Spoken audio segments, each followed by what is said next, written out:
Good morning.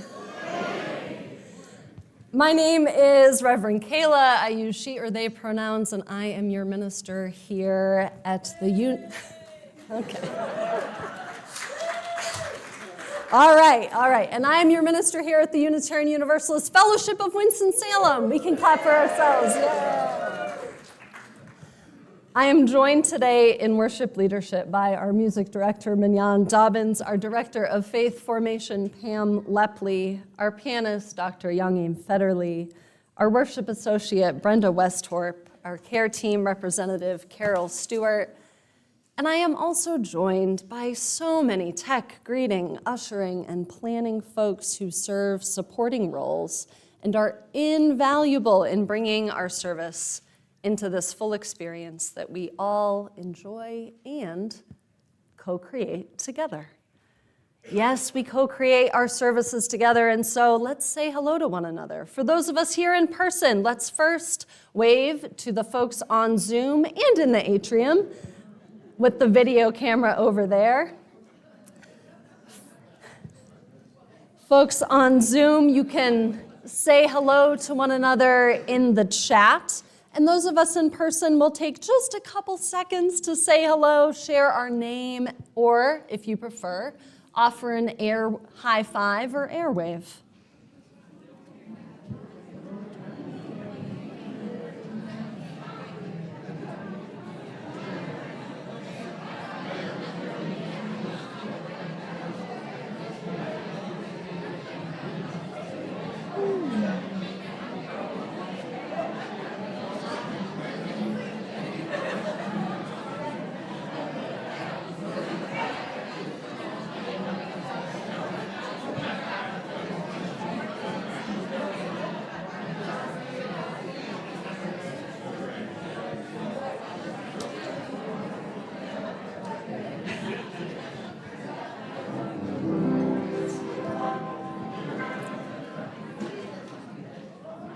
Have no fear. Do not worry. You can continue these conversations after our service. You can pick right up where you left off. I'm going to invite the Bird family on up to light our chalice this morning.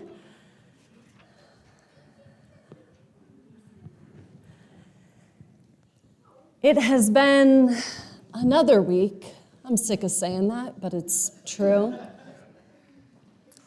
And as we light our chalice, may we hold in our hearts, our minds, our spirits, the fear that we have for ourselves, for the generations that come after, the fear we have for our nation and our world, and may we hold to the hope we have for love and peace and justice that continue to bloom persistently, stubbornly.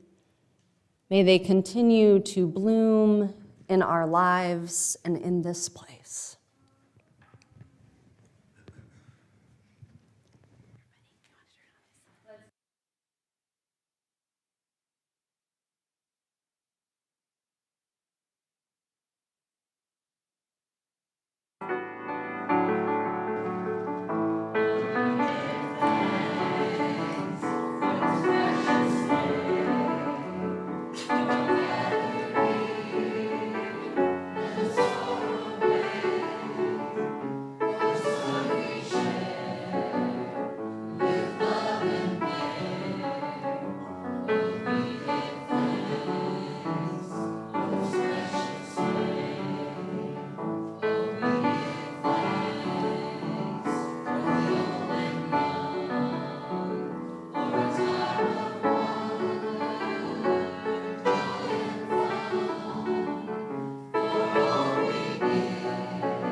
Unitarian Universalist Fellowship, Winston-Salem. We come together every Sunday to give thanks for all who have gathered here, whether in person or from places beyond these walls. We want to make sure you can be with us as fully as you're able. In the back, we have headsets to enhance sound, noise-minimizing headphones, coloring activities, and fidget items, and fans. Help yourself to these items. If you find yourself distracted by noise, try and invite the sounds of little ones and old backs creaking alike to speak messages of love and gratitude to us this morning. You might notice that some of us are wearing our bonnets and vests on this, our first Sunday of the month. Whether you dress up or enjoy appreciating the attire of others, thank you for participating in this practice with us. We are a community that has a long history of working for social justice. Through the years, our circle of inclusion has widened to embrace all races, gender identities, sexual orientations, ages, abilities, and backgrounds. We work to transform the world into a more just, equitable, and peaceful place. And we begin that work here in our own community, in our own selves. We've often heard the admonition, be the change you want to see in the world. That quote has been attributed to Mahatma Gandhi, but that's the Cliff Notes version of what he really said, which was, we but mirror the world. All the tendencies present in the outer world are to be found in the world of our body. If we could change ourselves, the tendencies in the world would also change. As a man changes his own nature, so does the attitude of the world change towards him. This is the divine mystery supreme. A wonderful thing it is, and the source of our happiness. We need not wait to see what others do. So we, as individuals and as a congregation, have the power to change the world as we change ourselves. This morning, we will examine how our actions can change our beliefs and who we are. Let's start our morning with a story about how acting out of abundance can change how we see ourselves.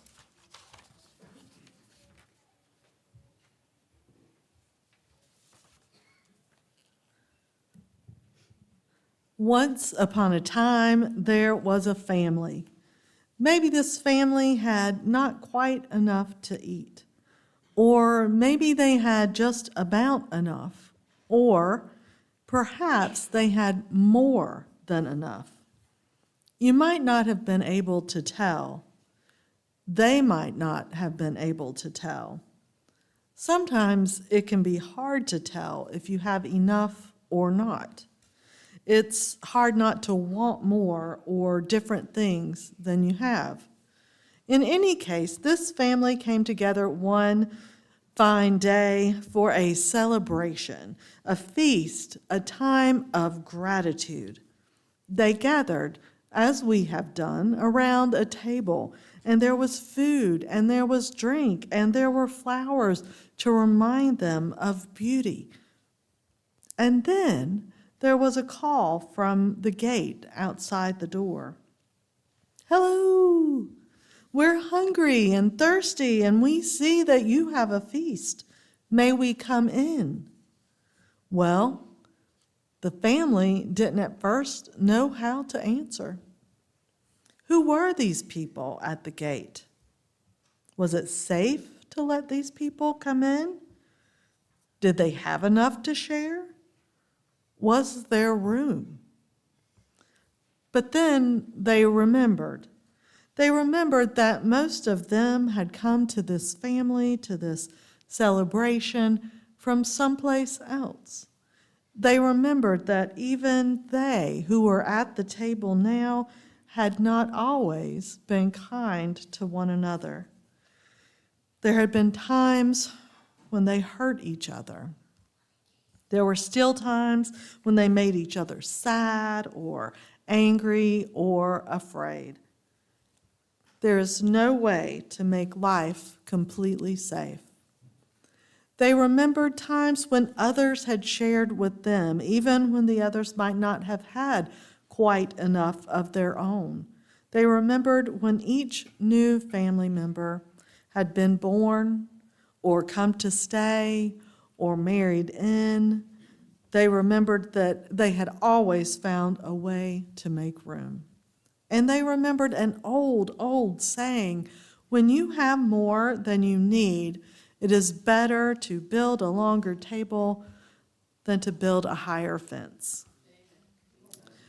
We have enough, they said. We might have more than enough. We are many and we are strong and we can hold safe space here in our home for all who come. And so they went out their door and to the gate and the fence. They opened the gate. They invited the people who were there to come inside. Inside, they pulled out another table and made space for these newcomers. They covered the table with a cloth, and the newcomers set upon it a dish full of something fragrant and delicious, which was strange and wonderful to the family. Everybody shared, and there was enough. I would like for us all to notice that we only heard one part of the story. We heard the story of the people who were part of the family inside the house, ready to feast. We didn't hear the story of the people who were at the gate, wanting to come in. We don't know who they are or why they are there or what they bring to the table other than the strange and wonderful food. So when we all hear other stories, I want for us to think about whose stories they are and whose stories they aren't, and what those other stories might have been.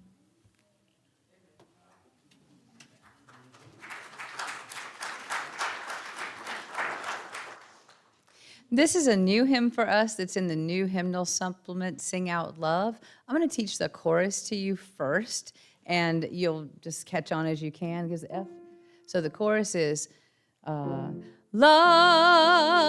is at the center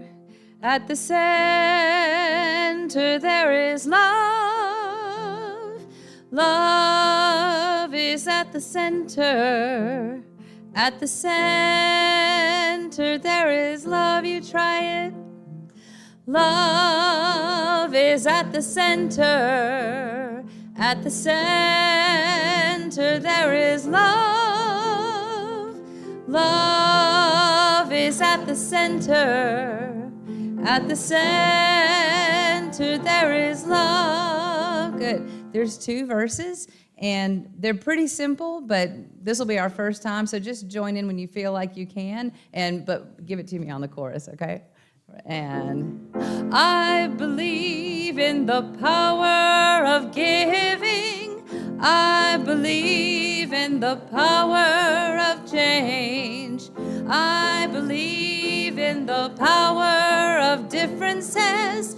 I believe in love. Love is at the center there is love. Our love is at the center there is love. I believe in the power of justice. I believe in the power of fairness. I believe in the web of life. I believe in love. Love is at the center there is love. Love is at the center Do the chorus again. One more time. Love is at the center there is love. Love is at the center there is love. Well done. Some of us will stay here for our musical meditation, others will head to classes. Middle and high school youth will learn more about Islam in our crossing paths, and in our elementary school age class, they will create a feast, much like what we heard about in our story this morning. Before this, we offer some questions as we might want to talk about with others at coffee hour or with our friends and family over this week. I found out I was going to be worship associate about 5 minutes before, so hang with me. Woo-hoo! So I wonder, what would you like to be? What's one small thing you can do that helps you be that? What would you like us to be? What's one small thing we can do to help us be that? As we ponder these questions, let's sing our children who would like to attend class today on to their classes.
Let's take a deep breath.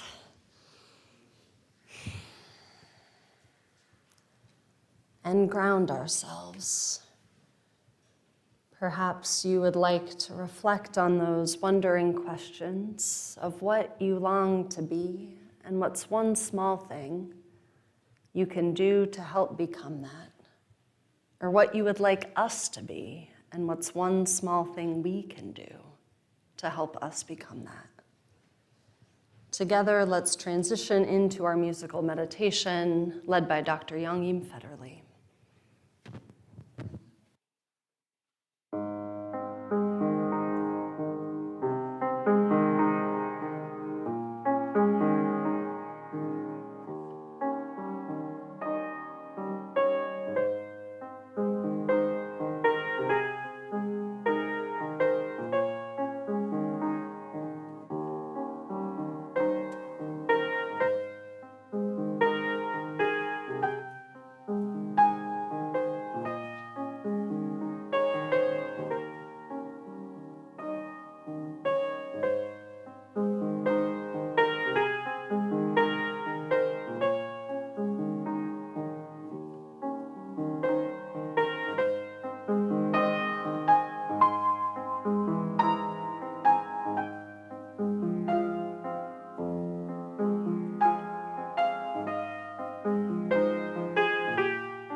you join with me in our sung prayer and meditation this morning?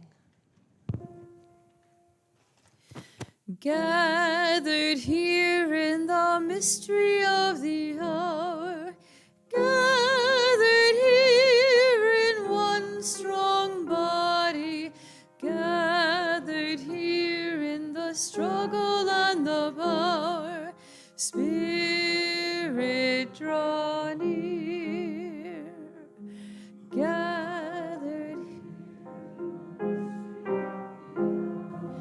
Gathered here in the mystery of the hour, gathered here in one strong body, gathered here in the struggle and the power, Spirit, draw near.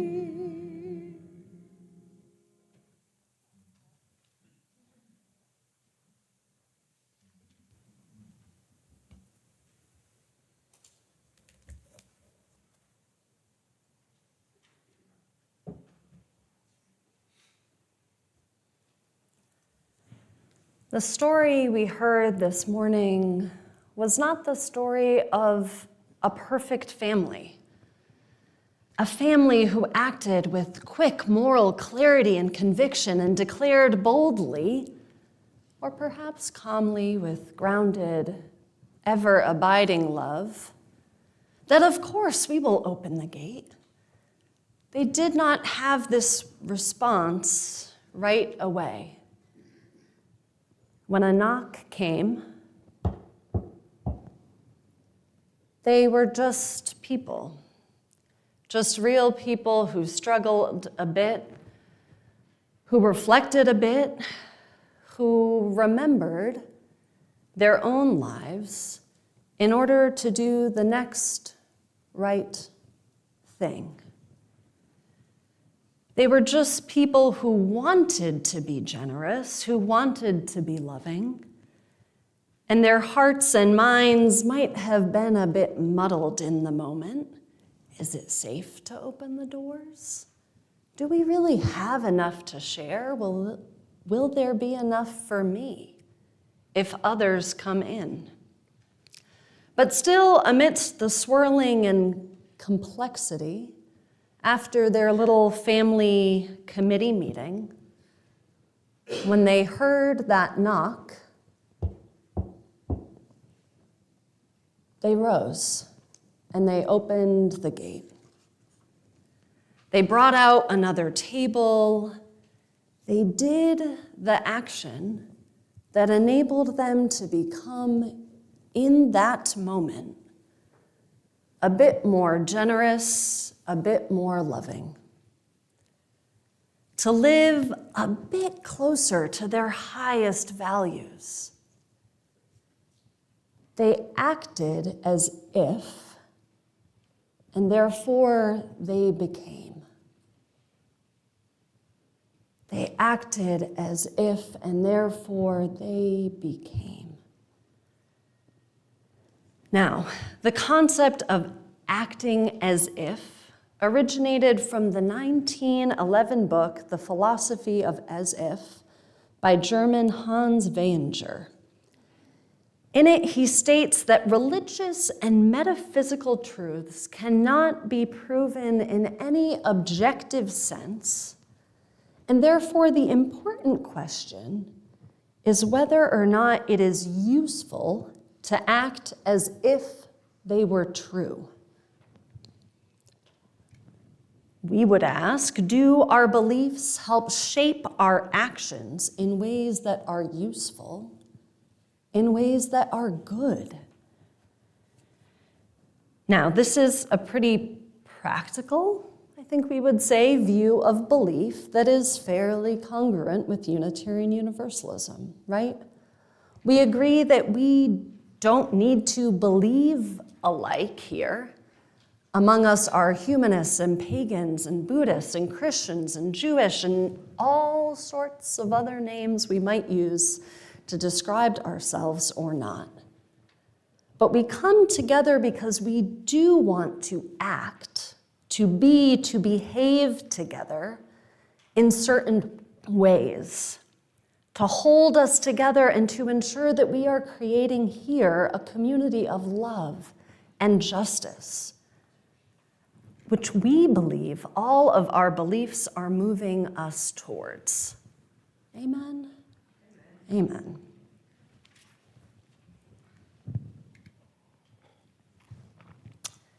Now, this philosophy of as if has turned into a modern psychological concept due to the influence of this book on Austrian medical doctor and psychotherapist Alfred Adler, who lived from 1870 to 1937. He had his own psychological interpretations of this concept, and it's morphed in popular culture to be interpreted as meaning you can act how you long to be, and this helps shape your life into what you long for, into who you long to be. Now, in some circles, this is taken to the extreme of you can make a whole reality become true. Now, that is not, we will make clear here in this sanctuary, allowing for the reality of life and death, and systems of oppression and bureaucratic, enter word here, to enter into our very real lived realities, right? And we can learn something from this concept of starting to act as if. Having one action aligned with our values, with who we long to be, and allowing that little by little to change us, to change who we are. Now, especially for Unitarian Universalists, known equally well for our headiness and love of thinking, and thinking, and thinking, as well as our love for meetings and meetings and meetings. This call to one right action and allowing the rest to follow is a very good one. We know we'll mess up in some of our actions, and we will try again, and we will always have more chances to act right, to do the next right thing for us and our values. And then hopefully with enough small right actions, these actions become habit, become a very part of us, and it becomes less hard and more comfortable, a more integrated part of who we are. And so today, I ask us to think, what am I perhaps overthinking or over-planning?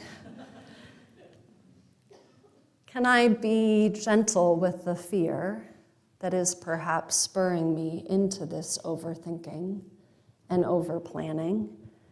And can I consider one right action I might be able to take today or to take this week? Let's take a moment with that question.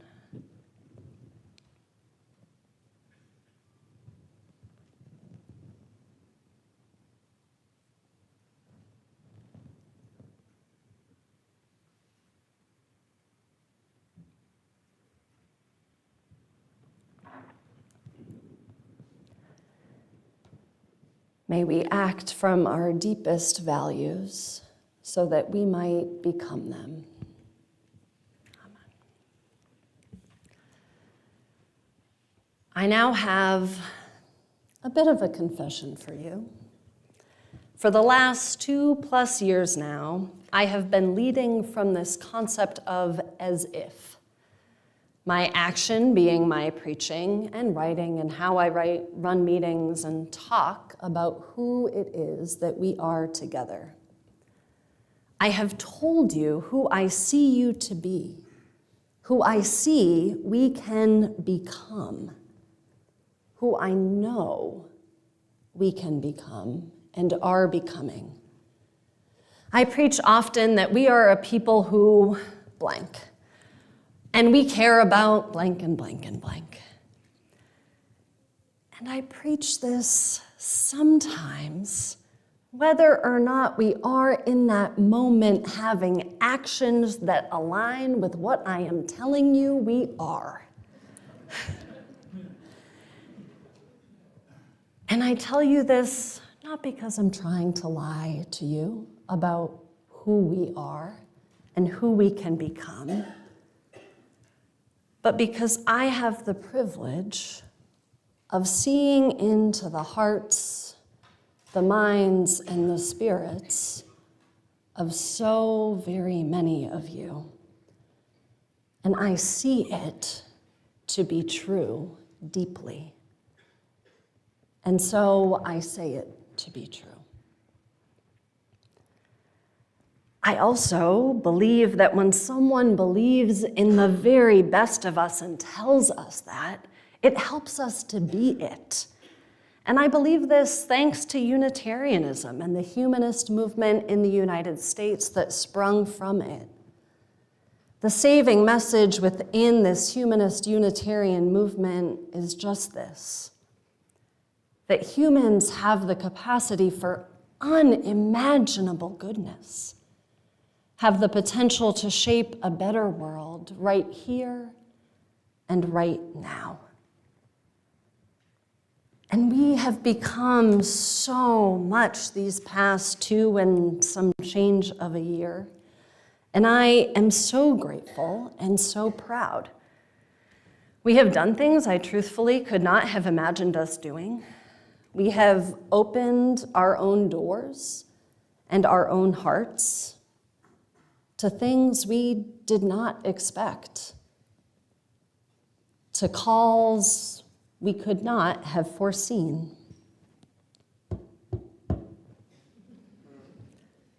I have seen you talk to strangers in the foyer and then heard about the connection you made and the lunch you wound up having and the other lunch and the next lunch.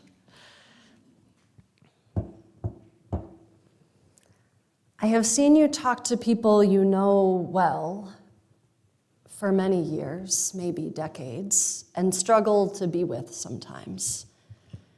And yet, talk to one another again, renewed, knowing that you have grown and changed, and they have too. I have seen us open our space to so many groups that have needed it, that have longed for the refuge, the sanctuary, the hope that we offer here. To peer support groups for trans folks. To Ice Watch trainings. To a Buddhist Sangha.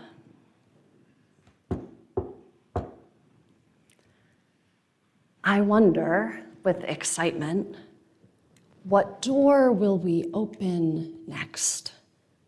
What of our hearts, our minds, our spirits will be open next?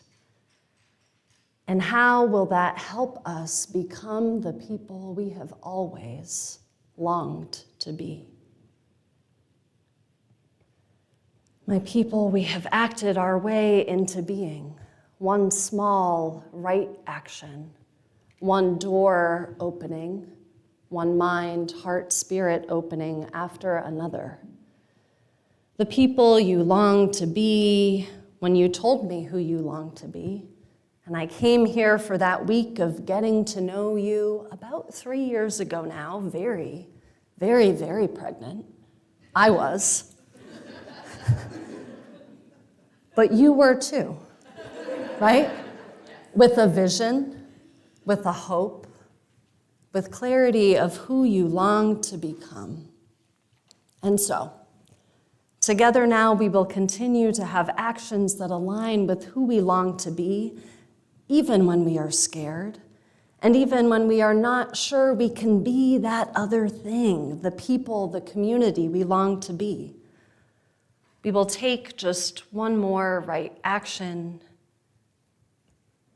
and then one more right action, and one more right action, and we'll rest and reflect in between too. Now, for new folks, those who might even be here for the first time today, welcome to this place of tables extending, of building love and justice in ourselves, in this community, and in our world. Welcome to this place of realness, of imperfection, of actions and mistakes, and learning and acting again. You are welcome here. And to you, my people who have felt since you've come through these doors that maybe this place wasn't built for you. To you whose identity or history or experiences have made you feel that this place did not want you. To you who have wondered from the margins whether this place, this space, and this faith of Unitarian Universalism is yours, I say unequivocally, it is. It is not owned by any one of us. No one here has a claim to this faith that you cannot also have, should you want it. And I hope you want it and shape it, and I hope it serves you well. May it become a refuge, a place of hope actualized with wings and some movement. May it be a place of feeling what beloved community and care can be. May it be a balm for the pain and horrors of life. May it be a place to joyously celebrate.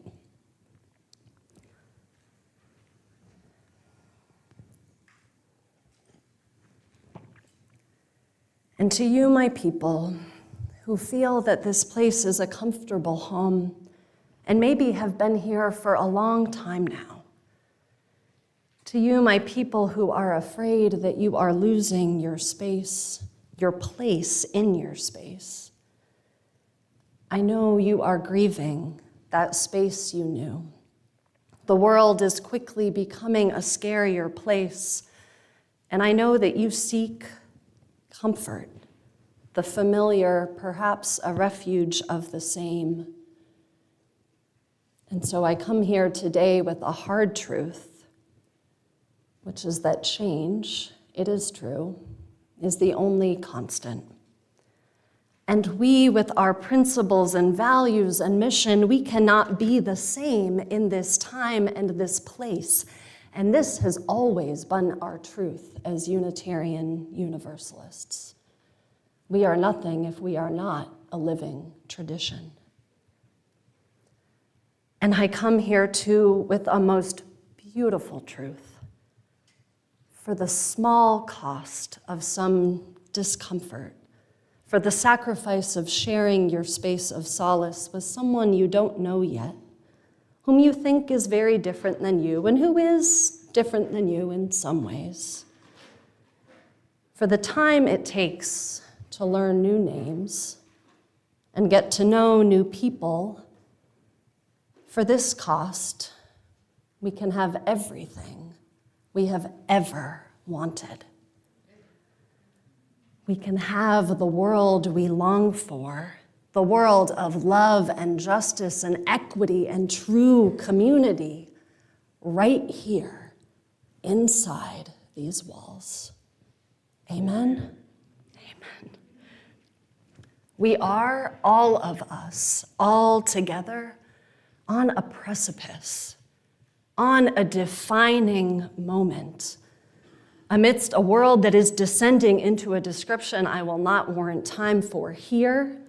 Amidst this, amidst all that, we are right here, in this time and in this place, tasting the beginnings of something holy, holy. It is hard, yes, there are growing pains, yes, but we right here have the opportunity of growth and change without war. We are co-creating beloved community right here, that hard to imagine land, that heaven we may or may not believe in here on earth, where people are united together, siblings together, sharing our joys and sorrows, lamenting, crying, shouting in celebration, dancing and eating and singing together, silently being together. Let us not pass over this gift of an opportunity. Let us lean into discomfort. Let us be brave, and let us lean in to one another so we might taste the sweetness that is a life truly lived together. Amen? Let us start then with one right action and then another, today and then tomorrow too. Who knows what might be coming? May we open our doors, our spirits, hearts, and minds.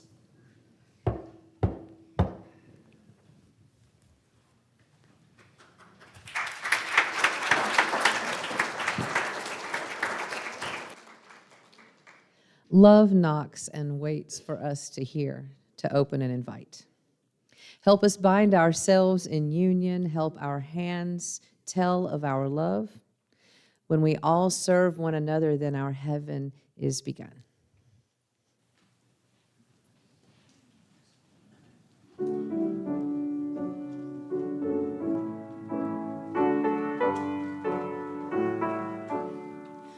Come, thou fount of every blessing, tune our ears to sing thy grace. Streams of mercy never ceasing, call for songs of loudest praise. While the hope of life's perfection fills our hearts with joy and love, teach us ever to be faithful. May we still thy goodness prove. Come, thou fount of every vision, lift our eyes to what may come. See the lion and the young lamb dwell together in thy home. Hear the cries of war fall silent, feel our love grow like the sun. When we all serve one another, then our heaven is begun. Come, thou fount of inspiration, turn our lives to higher ways. Lift our gloom and desperation, show the promise of this day. Help us bind ourselves in union, help our hands tell of our love. With thine aid, O fount of justice, earth be fair as heaven above.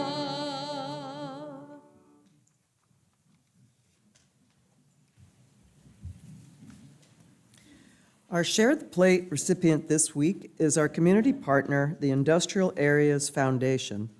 IAF is a multiracial, nonpartisan community organization made up of diverse congregations, nonprofits, and neighborhoods.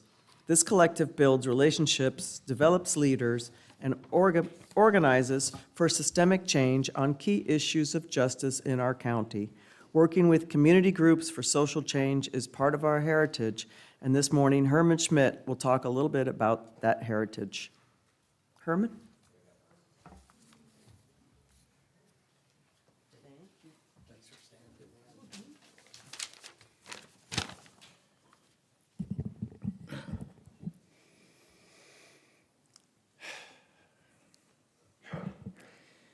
Acting as if. I'm Herman Schmid, a longtime member, and I'm here to represent the 75th Anniversary Committee and to honor a defining part of that history.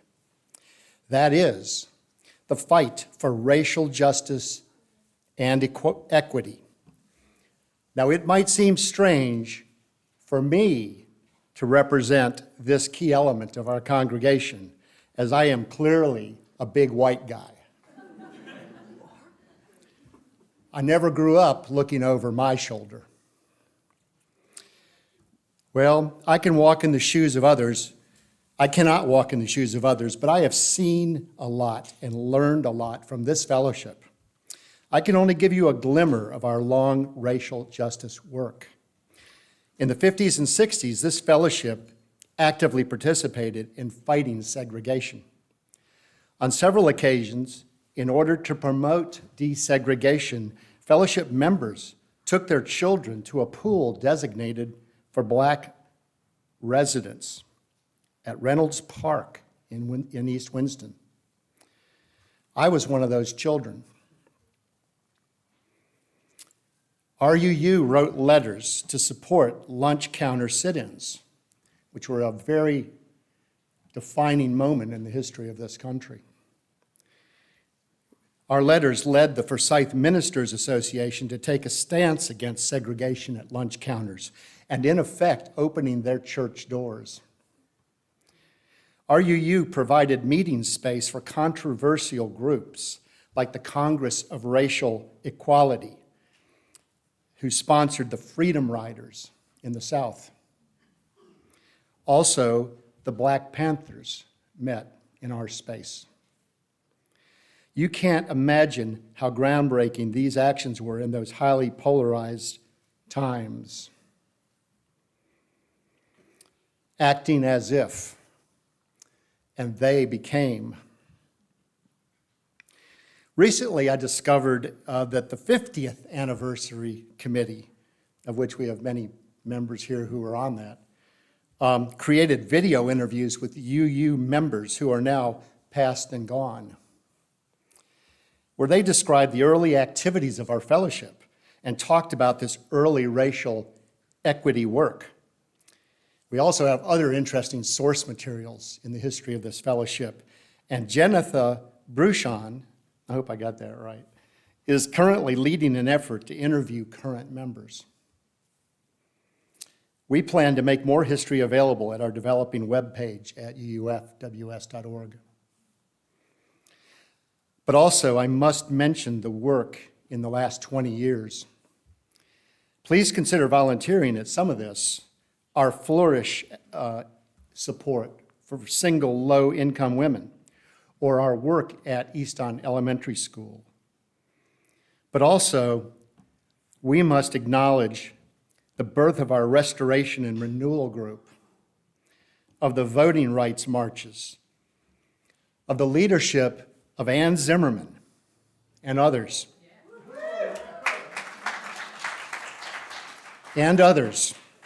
who have held training sessions and told their personal life experiences again and again, of their patience and perseverance, of their defining us as a welcoming and loving congregation, acting as if, and they became.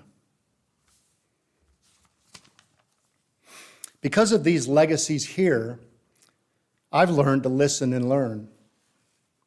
I've learned to be present and supportive. I've learned to understand cultural differences, not dictate them. Not bad for a big white guy. Well, the 75th Anniversary Committee asks you to celebrate our history and to help define our future. We are sponsoring other talks and a celebration weekend on May 16th and 17th, and I want you all to participate and enjoy that weekend with us. You can also help us. An email is going out for signups. You can help us plan or just put on some of the activities at the big celebration. You can also help with archival history, which we are gathering, and you can help with this interview process I made reference to. Sign up or let us know. And thank you all.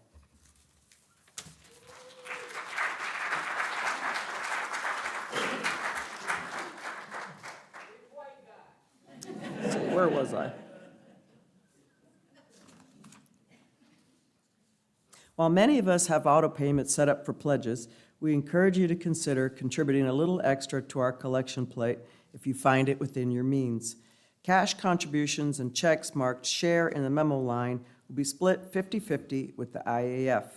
For added convenience, you can also text your contribution or donate on our website. I invite the ushers to come forward as we listen to our offertory music.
Service begins within and between us. We have a lot going on this month.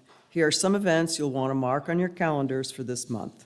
It's the first week of the month. This is the week Peacework, Medical, Trans, peer support groups meet, some of them here at our fellowship. Next week, on the second Wednesday, is their significant others, friends, family, and allies meeting. We're having a training on radical welcome this Sunday, March 15th.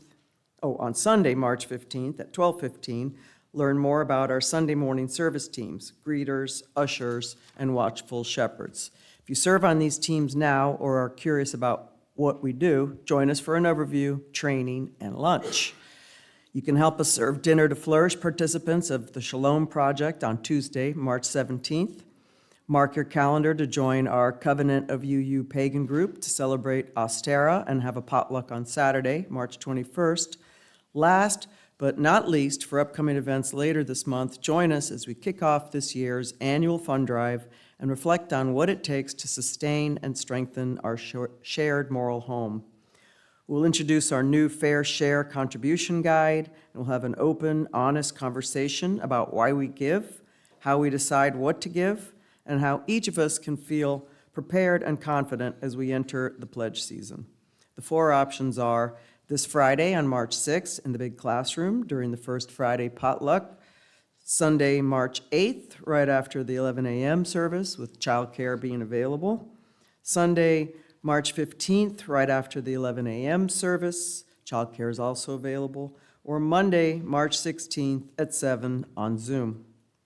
And coming really soon after the service today, our young'uns 18 to 28 group will be meeting, turn the page, next to the nursery in the kids' classroom, and our 30-somethings group is meeting at the big classroom at the end of the RE hallway.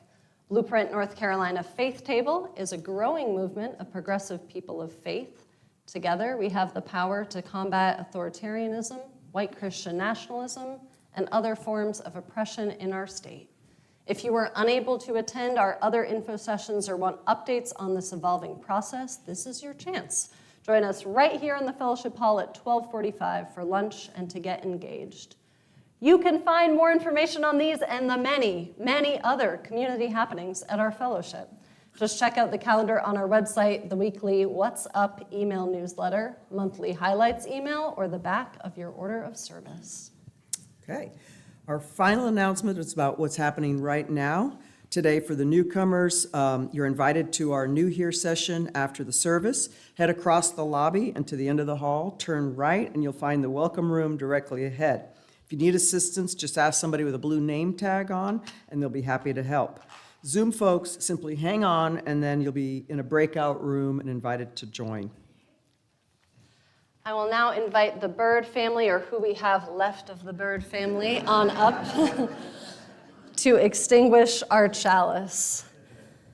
As we do this, I invite you to remember what you thought of when we talked about that small action that you might be able to take today or tomorrow or this week. That action that perhaps you've been a little afraid to take. That action that can help you live into who you long to be. And collectively, I invite you to spend some time talking with someone you might not know as you make your way out of our service. If you're looking for a conversation starter, boy, do I have a great one for you. This bread that we're giving the Bird family to sustenance for their week represents what gives us sustenance. You could ask someone, what's helped you get through this week? What's sustaining you? Or you could use our roses and ask, what's brought you joy and beauty this week? May we all take that next right action into who it is we long to be. In the spirit, won't you rise in body or in spirit and sing with me our chalice extinguishing song?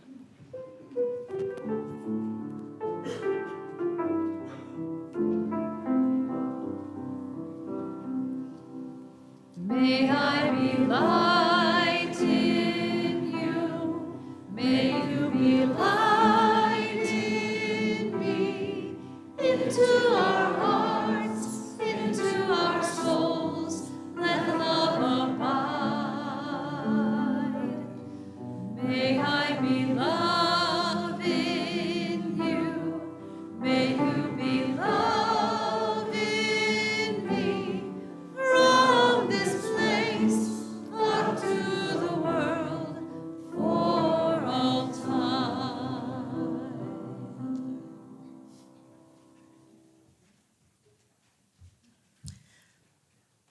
Let us join together for our parting words. Our worship has ended.